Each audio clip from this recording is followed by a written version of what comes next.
So I know Edinburgh quite well because I was at Edinburgh Uni, so I feel that I'm familiar with the mean streets of this very fine town, which is why very late at night, a couple of years ago, while I was in the middle of my run of Fringe shows, I was at the kind of dodgy end of the Lothian Road. Now it's worth pointing out that basically it's all a bit dodgy, especially at 2 in the morning on a Saturday.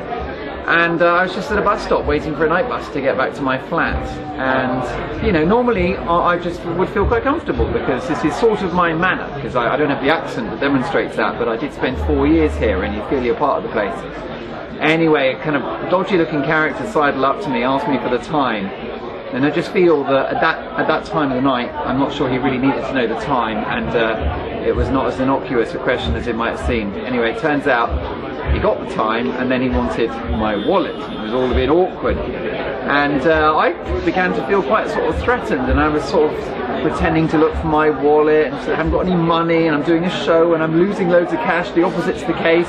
I've got nothing to give. Yeah, things got a bit tense.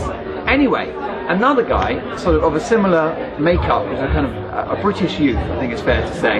I think the Scots use the expression schemy. Anyway, another one, or a scally. Anyway, this guy came along, and he clearly knew this bloke, and said, "Hey, what are you doing?" And the guy said, "I'm just trying to get this guy's wallet." And he said, "You can't do that. He's from Balls of Steel." Now this is completely bizarre, but basically I've kind of been celebrity spotted by the kind of mugging mate of my mugger. And rather than having to hand over my wallet, I then completely bizarrely posed for several photographs.